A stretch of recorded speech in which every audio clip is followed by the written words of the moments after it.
The arrival, Ambassador Zuxura of the Velkorn Republic stood before the massive viewport music of her transport vessel, watching as the Grand Galactic Assembly Station grew larger.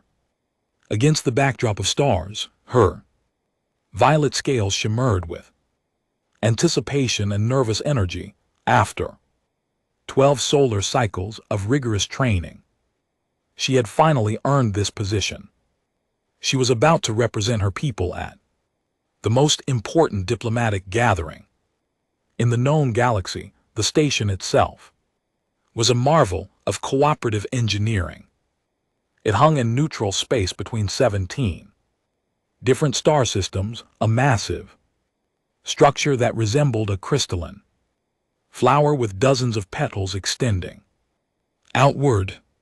Each petal housed a different sector of the station, and at the center lay the great chamber where representatives from 300 species would gather to discuss matters of galactic importance. Zuxura adjusted her ceremonial robes, the deep blue fabric embedded with microcrystals that represented her home world's oceans. She had memorized every protocol, studied every species' customs, and prepared herself for any diplomatic challenge, or so she believed. Her transport docked at Landing Bay 17, and she emerged with her entourage. Her security detail consisted of 6 Velkorn warriors, each standing nearly 3 m tall with thick armored hide, and carrying plasma rifles that hummed with deadly energy. They flanked her on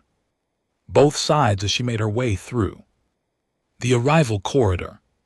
The corridor was filled with other delegations, and Zuxura found herself surrounded by the galaxy's diversity. She saw the Thoraxian contingent passing by, their insectoid forms clicking and chittering as they moved in perfect synchronization. Their guards carried viral blades that could cut through reinforced steel like soft tissue.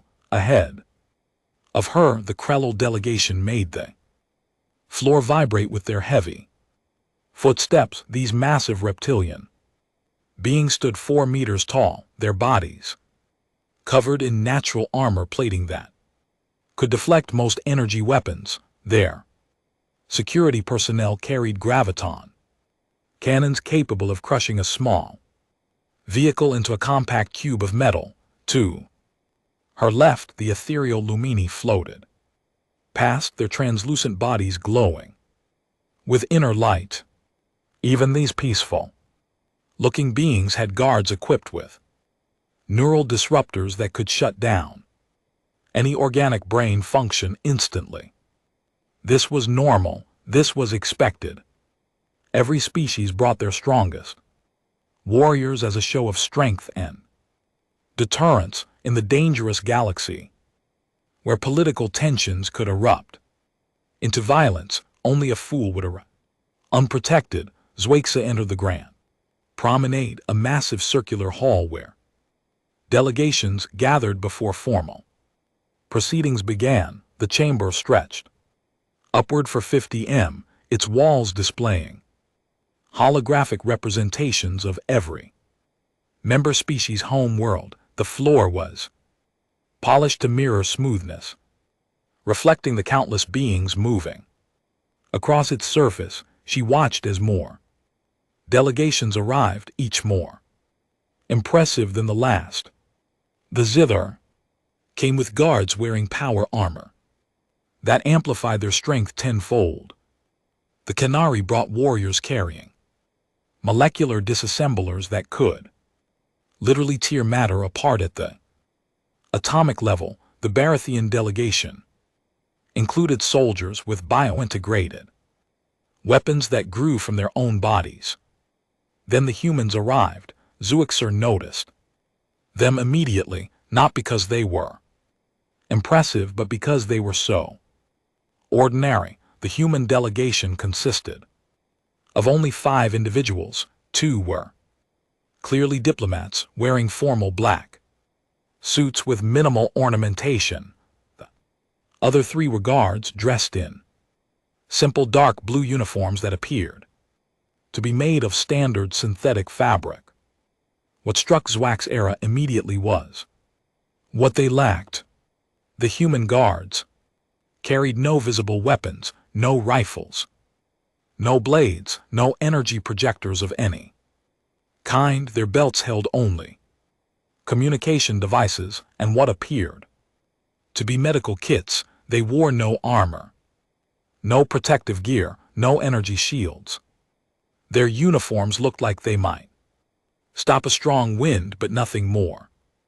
She stared in disbelief. Were the humans mocking the assembly? Was this some kind of protest statement, or were they simply foolish enough to believe that galactic diplomacy was safe? But then she noticed something that made her scales prickle with confusion.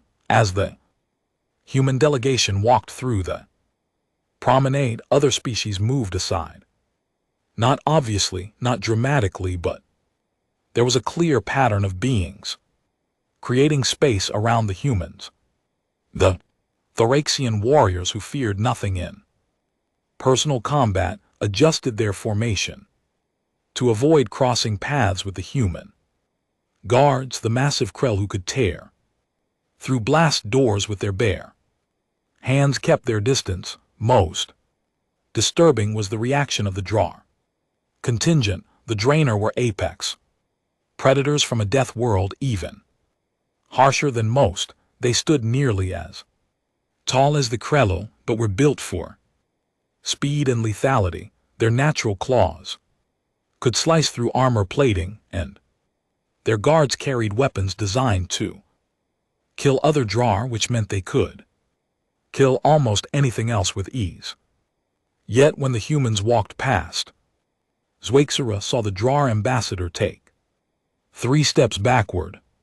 His guards tensed, their hands moving closer to their weapons, but they made no aggressive moves. They simply watched the humans pass with what could only be described as wary respect. Zwaxera turned to her chief advisor, an elderly Velcorn named Thexiel, who had served in diplomatic corps for 40 cycles. His scales had faded to pale silver with age, but his mind remained sharp as ever. Thexiel, she whispered, keeping her voice low, why are the human guards unarmed? Is this permitted under assembly protocols?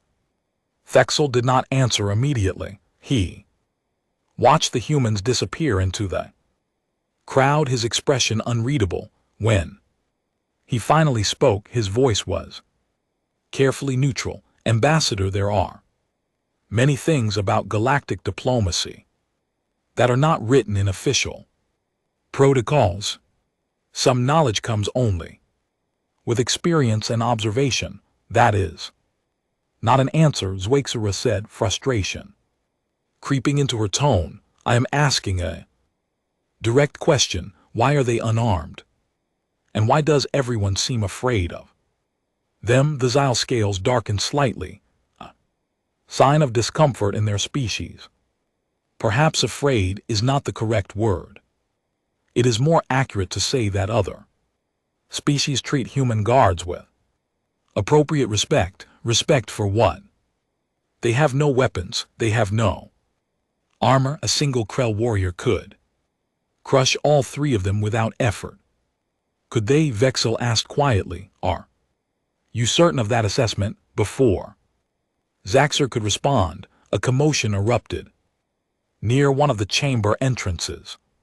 The Skrell delegation had arrived, and they were making their presence known in typical SCR fashion, with loud declarations and aggressive posturing.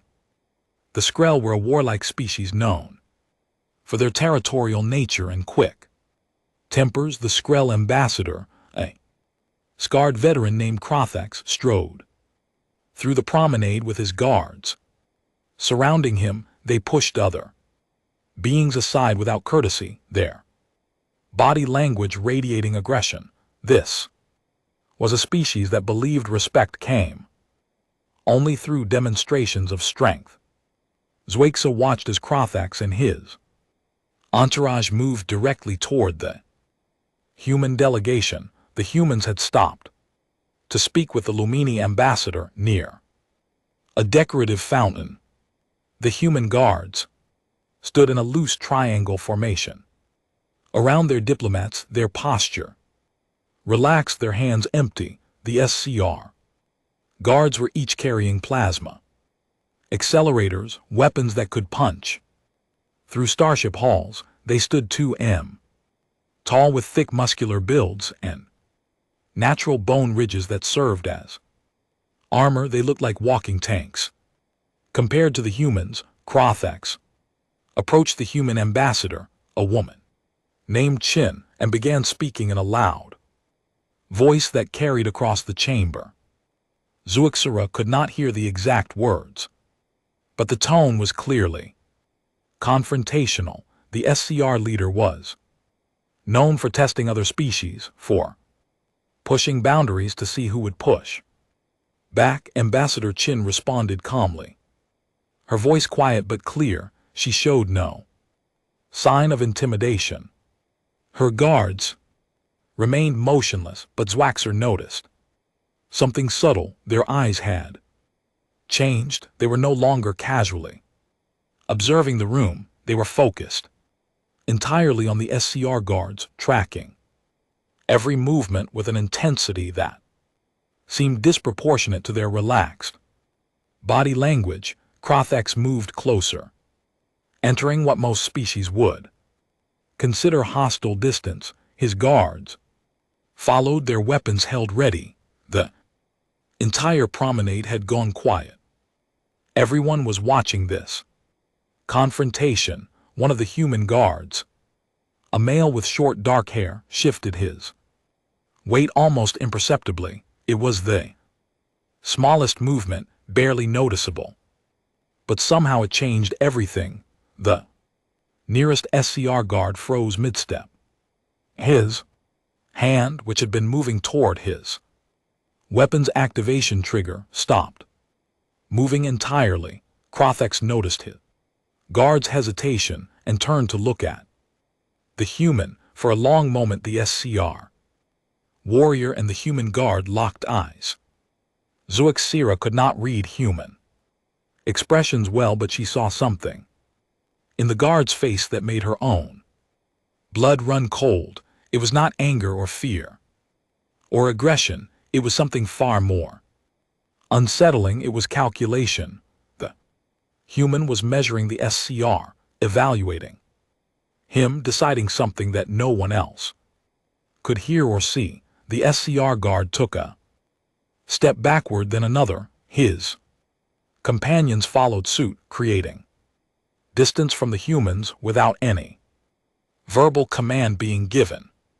Krothax snarled something in his native language, but even he seemed to recognize that this confrontation was over. He turned away from Ambassador Chin and stormed off, his delegation following behind him. The humans returned to their conversation with the Lumini as if nothing had happened. Their guards resumed their casual observation of the room, but Zwaxa had seen something in that brief moment that contradicted everything she thought she knew about diplomatic security.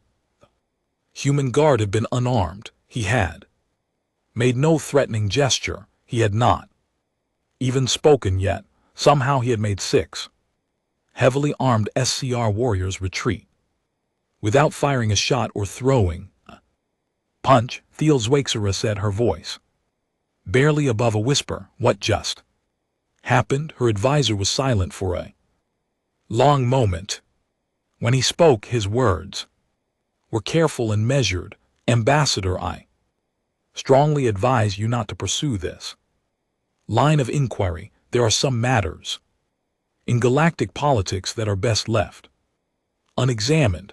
I am the Velcorn ambassador to the Grand Assembly, Zwaxa said firmly. I cannot perform my duties Effectively, if I do not understand the dynamics of this chamber, I need to know why everyone treats unarmed humans like they are the most dangerous beings here.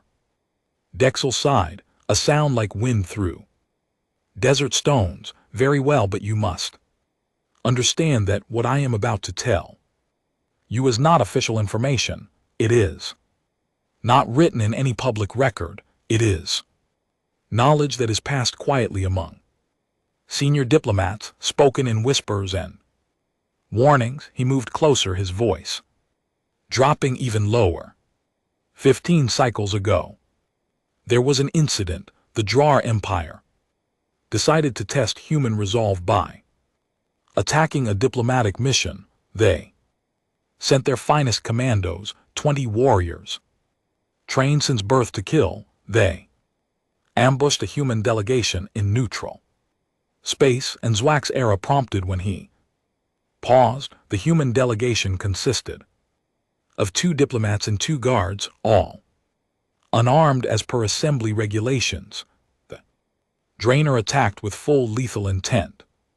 What happened? The Xyle scales had turned almost white. The battle lasted less than 2 minutes. When it was over, all 20 Draenor commandos were dead. Both human guards survived without serious injury. Ziwa felt her heart rate accelerate. That is impossible. 2 unarmed beings against 20 trained warriors. You must be mistaken. I wish I were. The incident was investigated thoroughly by the Assembly Security Council. The evidence was conclusive. The human guards killed all 20 attackers, using only their hands and improvised weapons. The medical reports described injuries consistent with extreme physical trauma, broken bones, crushed organs, severed arteries. But humans are not physically stronger than Draar. They have no natural weapons, no claws or fangs or venom. No, agreed, but they have something else, something that makes them far more dangerous than any species with natural weapons could ever be. What? They are persistence predators. Ambassador, on their home world, they evolved as hunters who never stop, never quit, never give up until their prey falls. That mentality, that relentless determination, translates into combat in ways that other species cannot match. When a human decides you are a threat, they will continue fighting until either you are neutralized or they are dead. There is no middle ground. Zwaxera looked across the promenade at the human guards. They appeared so ordinary, so unremarkable, yet according to Theo, each of those unarmed beings was more dangerous than an entire squad of conventional warriors. After the incident, Thixel continued, the Assembly quietly passed a regulation. Human diplomatic guards are prohibited from carrying weapons, not because they need them, but because armed humans would represent an escalation that no other species could match. An unarmed human is dangerous enough. An armed human is classified as a walking war crime. Zwaxa felt her worldview shifting, cracking, reforming into something new and frightening. She had come to the Grand Assembly believing she understood how power worked in the galaxy. She had believed that strength came from weapons and armor and military might. Now she was learning that the most dangerous beings in this chamber were the 3 humans in simple uniforms, carrying nothing but communication devices, standing quietly while everyone else gave them space they never asked for. Is there anything else I should know? She asked. Theo looked at her with ancient eyes. Yes, never ever threaten a human's diplomatic charge.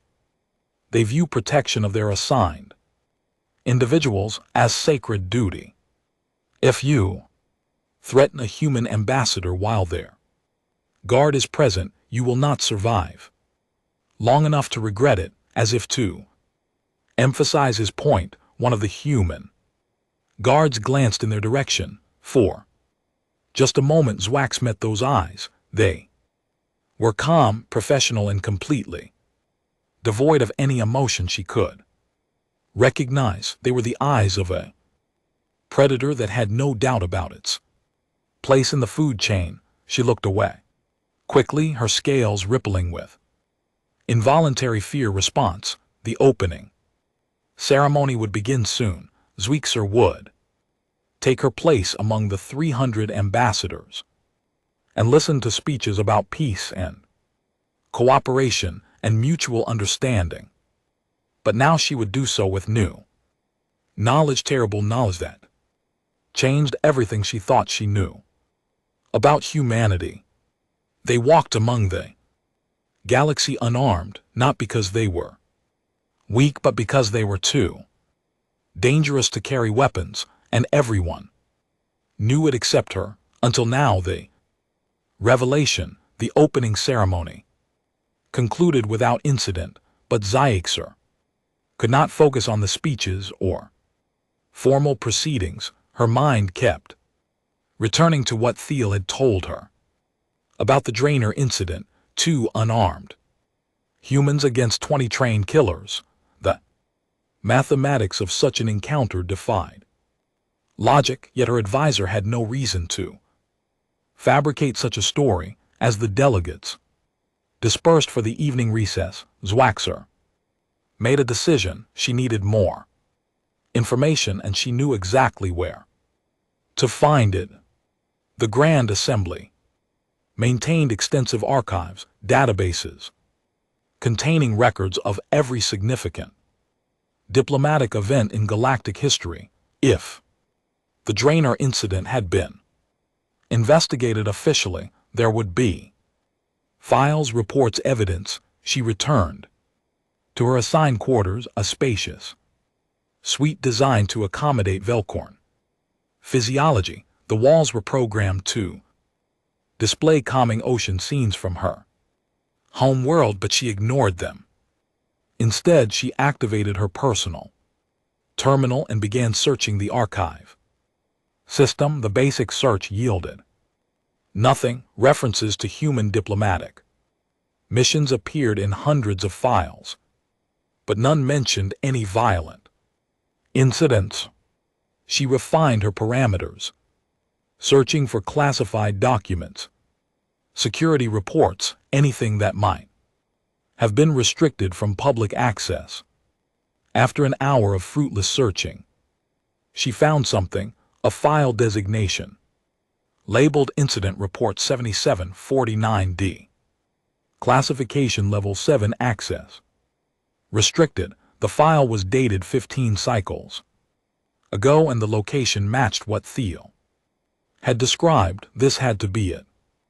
Unfortunately, her security clearance only extended to level 4. She stared at the screen, frustrated. The information she needed was right there, just beyond her reach. She could request higher clearance through official channels, but that would take weeks and would raise questions about why she wanted access to restricted human-related files. There had to be another way.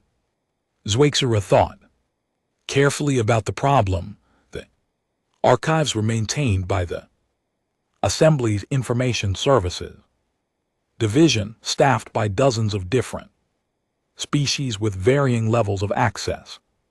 Someone in that department would have the clearance she needed. The question was finding someone willing to help her and convincing them to break security protocols. She spent the next morning making discreet inquiries among her contacts. Diplomatic work involved building networks of favors and obligations, and Zwixer had been careful to cultivate relationships with beings across multiple departments. By midday, she had a name. Vexthor was a junior archivist from the Nexian species.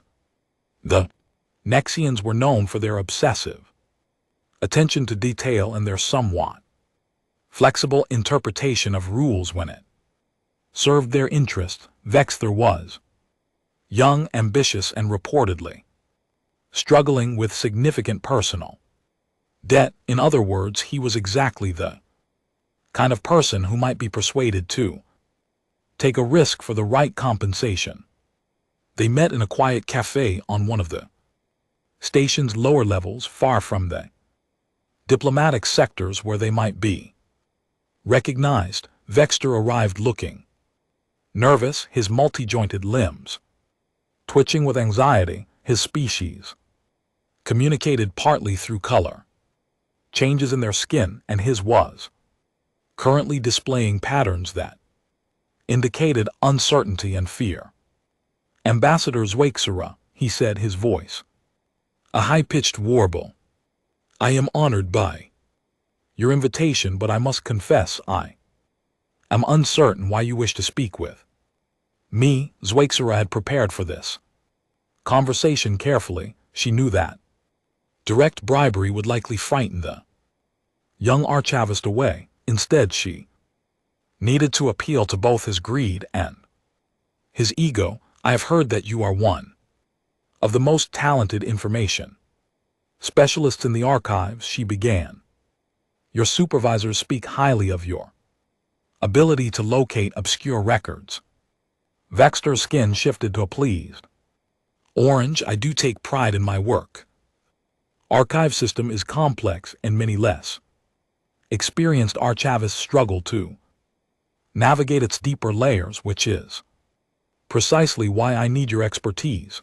I am researching historical diplomatic incidents for a paper I am writing. Specifically, I am interested in cases where security protocols were tested or violated. I have found references to an incident involving human diplomats approximately 15 cycles ago, but the detailed files are classified above my clearance level. The orange end Vextor's skin faded, replaced by a cautious yellow. Ambassador, accessing classified files without proper authorization is a serious breach of protocol. I could lose my position. I understand the risk, Zweixera said carefully, which is why I am prepared to compensate you appropriately for your time and trouble. I can arrange for a substantial payment in whatever currency you prefer. Additionally, when I return to my home world, I will be in a position to recommend talented individuals for various consulting contracts with the Velkorn government. Such contracts typically pay quite well.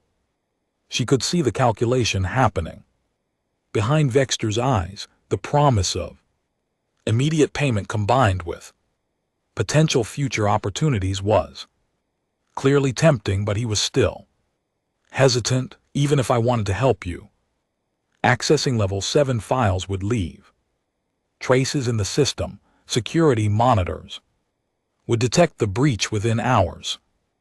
Unless, Zweixera said quietly, access appeared to be part of routine system maintenance. I understand that archivists periodically review classified files to ensure data integrity. If someone were to access the file during such a review, and if a copy happened to be made for backup purposes, and if that backup somehow found its way to my quarters, well, such things happen.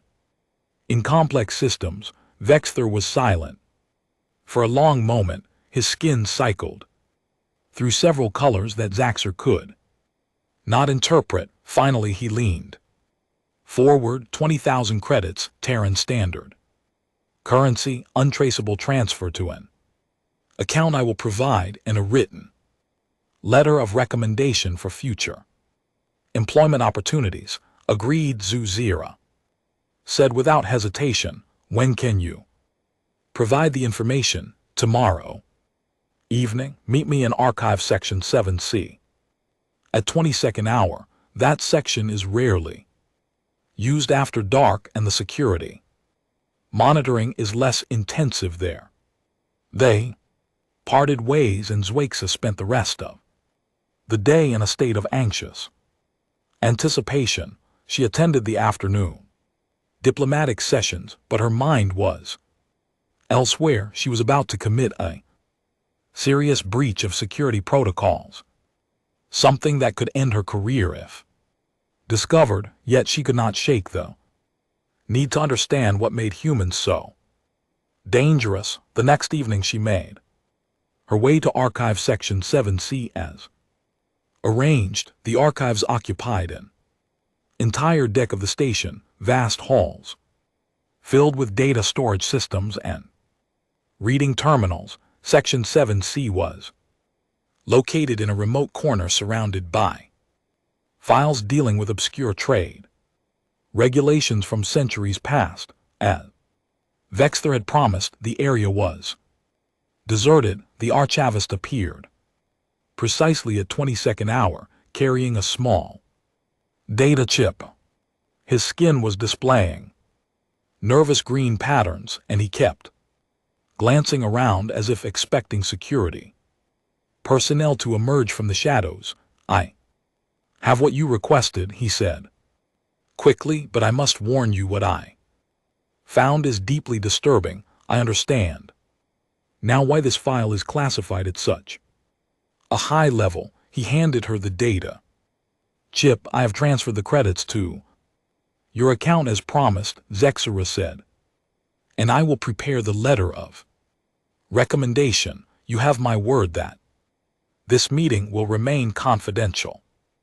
Vexthorn nodded rapidly and hurried away, clearly eager to distance himself from this transaction. Zwaxera returned to her quarters, locked the door, and activated her private terminal with security encryption enabled.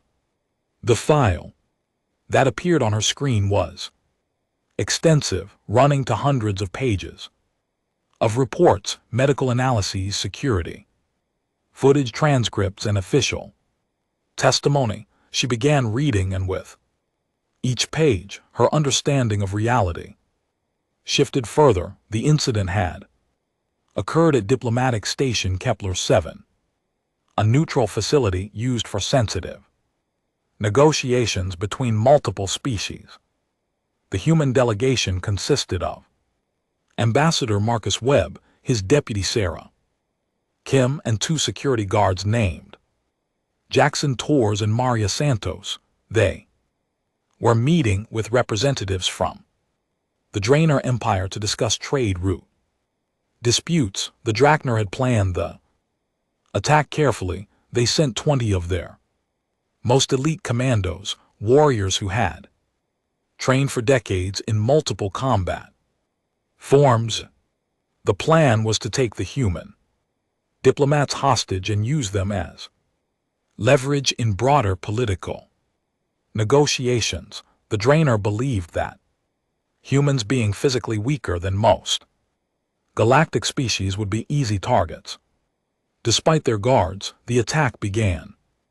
At 14:37 station time, the commandos breached the meeting room using specialized equipment that disabled the door locks and sensors. They expected to overwhelm the humans quickly through superior numbers and firepower.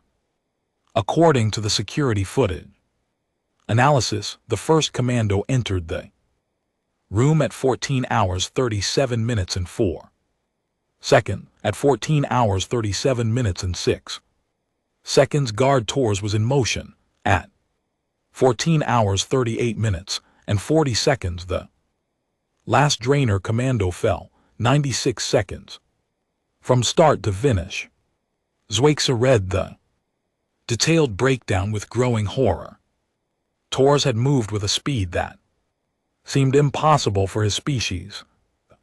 Report noted that his initial acceleration had been clocked at rates that should have torn his muscles and ligaments, yet he showed no signs of injury from the movement itself. He had crossed the room in less than 2 seconds, covering 8 m before any of the Draenor could raise their weapons. His first target was the commando leader, Tors, had struck the drainer's throat with a precise blow that crushed the warrior's windpipe, then used the falling body as a shield against plasma fire from other commandos. What followed was described in clinical detail by multiple sensors and witness accounts. Tors moved through the commandos like a force of nature.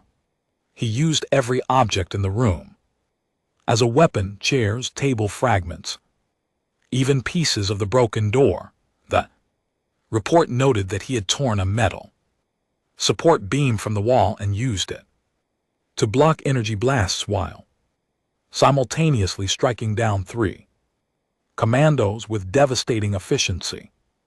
Guard Santos had engaged simultaneously, protecting the 2 diplomats while eliminating any commando who tried to circle around Tors. Her technique was different, more focused on precision than power. The medical examiner's report noted that every drainer she engaged died from strikes to vital points: severed arteries, crushed organs, fractured skulls at precisely the weakest points. The drainer were not weak opponents.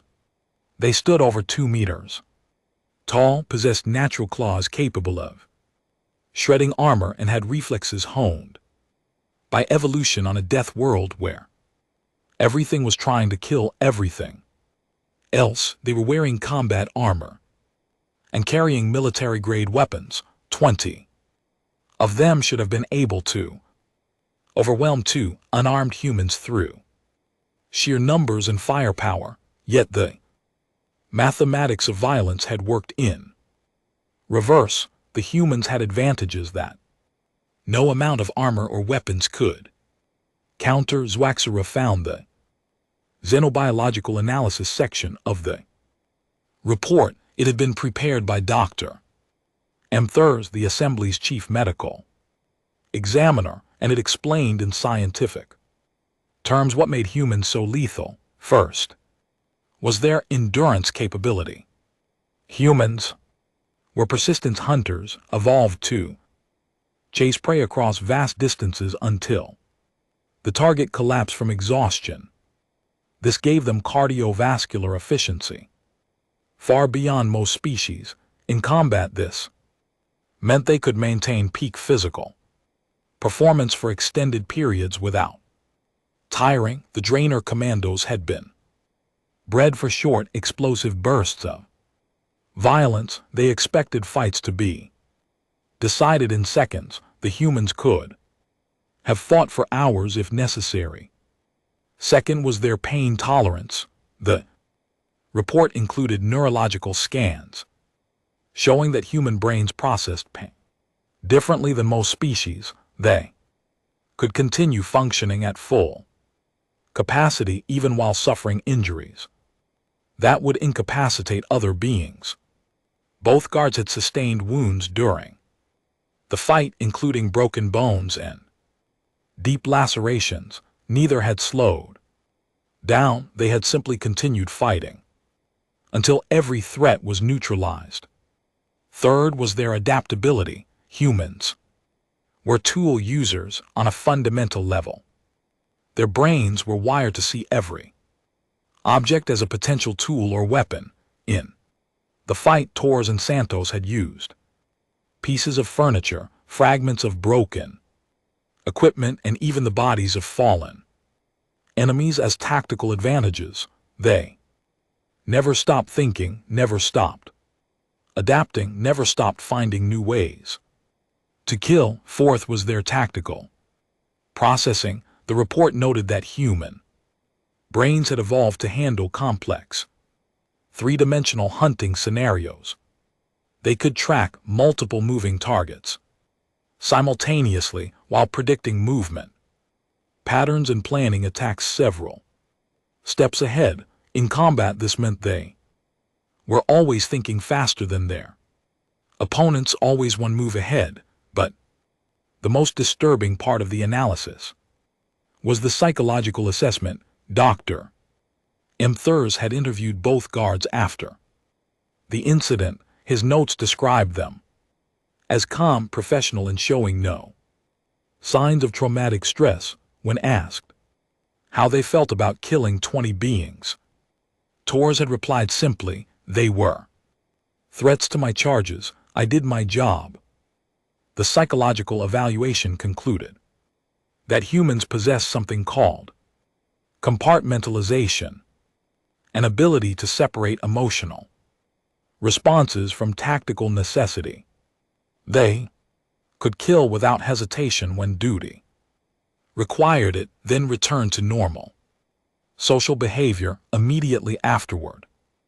This mental flexibility made them uniquely dangerous because they never lost control, never acted from rage or fear. They simply identified threats and eliminated them with mechanical efficiency. Zwexa read the final section of the report, the recommendations from the Assembly Security Council. The language was carefully diplomatic, but the meaning was clear. Human security personnel represent an unprecedented challenge to traditional diplomatic security paradigms. Their capability to neutralize conventional threats while unarmed exceeds that of most species.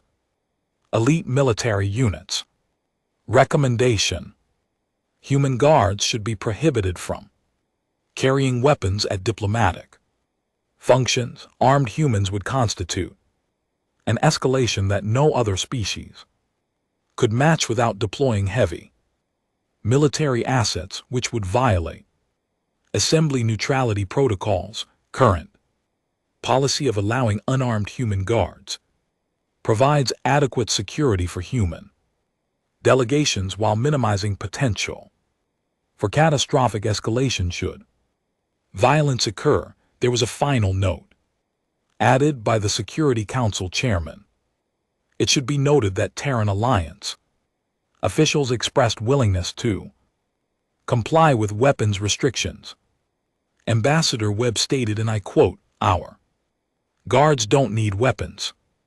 If a situation arises where they can't handle it with their hands, weapons wouldn't help either." This assessment, while disturbing, appears to be accurate based on available evidence. Zuixera leaned back from her terminal, her mind reeling. She had read the entire file, seen the evidence, studied the analysis. The conclusion was inescapable. Humans were the most dangerous species in the known galaxy when it came to personal combat, not because they were stronger or faster or more durable than others, but because they combined multiple advantages into something that no other species could match. They had endurance that let them fight when others were exhausted. They had pain tolerance that let them ignore injuries that would stop others. They had adaptability that let them turn any environment into a weapon. They had tactical intelligence that let them outthink opponents who relied on instinct and training, and they had the psychological makeup to use all these advantages without hesitation or remorse. The galaxy had dozens of species stronger than humans. There were species with natural armor that could stop small arms fire. There were species with claws that could slice through metal. There were species with venom that could kill in seconds, but none of them combined all the necessary factors to be perfect killers the way humans did, and the humans themselves seemed almost embarrassed by this capability. They didn't boast about it. They didn't threaten others with it. They simply walked through diplomatic gatherings, unarmed, doing their jobs while everyone else gave them space out of respect for what they could do if forced to act. Zweixera understood now why they had warned her. This knowledge changed everything. She could never look at humans the same way again. She could never see their soft skin and small stature and lack of natural weapons, without remembering that underneath that unremarkable exterior were beings who could kill trained warriors with their bare hands. The next morning she returned to the Grand Promenade for another day of diplomatic sessions. She saw the human delegation arrive as usual, their 3 guards in simple blue uniforms, carrying no weapons, looking completely ordinary. But now she saw other things. She saw how the guards positioned themselves to have clear sight lines to all entrances. She saw how their eyes constantly tracked movement patterns. She saw how they maintained precise distances from their charges that would allow instant response to any threat. She saw predators wearing the disguise of civilization. During a break-in proceedings, Ambassador Chen approached Xiaxer. The human woman smiled warmly, extending her hand in the human greeting gesture. Xiaxer accepted, noting how the guard named Morrison shifted slightly, always maintaining optimal position. Ambassador Xiaxer, Shin said pleasantly, I wanted to introduce myself properly. I understand this is your first Grand Assembly. How are you finding the experience? Educational, Xiaxer replied. Honestly, I am learning that there are many aspects of galactic diplomacy that are not covered in formal training. Chen's smile didn't falter, but something changed in her eyes. An knowing look, perhaps. Yes, there's always a gap between theory and practice. I remember my first assembly. I was overwhelmed by all the protocols and traditions. Did you bring security guards on your first assignment? Xiaxer asked, unable to help herself. I did. Jackson Torres. Actually, Chin glanced at one of the nearby guards, a man with gray hair and calm eyes. He's been with me for 20 cycles now. Best security chief I could ask for. Torres nodded slightly, acknowledging the compliment, but his attention never left the crowd around them. He must be very skilled, Xiaxer said carefully. Skilled is one word for it, Chin replied. Her tone was casual, but there was something underneath it, a warning perhaps, or simply an acknowledgement of reality. The thing about good security personnel is that their best work is the work you never see, the threats that never materialize because potential aggressors recognized that escalation wouldn't end well for anyone. It was a diplomatic way of saying what everyone in the galaxy knew, but few spoke aloud.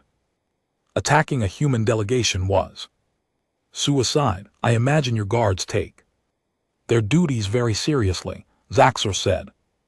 We all do, Shin agreed. The Terran Alliance believes that diplomacy is sacred work. We protect our diplomats. Absolutely, because we protect the principle that disagreements should be resolved through words, not violence. When someone threatens that principle, when someone attacks our diplomatic missions, we respond with whatever force is necessary to ensure such attacks never become normalized. There was stated plainly, humans would tolerate almost anything except threats to their diplomats. Crossed that line and the unarmed guards became executioners.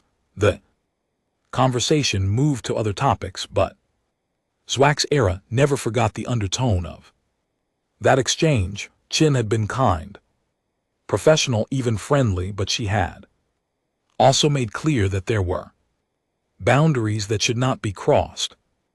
As the diplomatic sessions continued over the following days, Xiaxer watched humans interact with other species.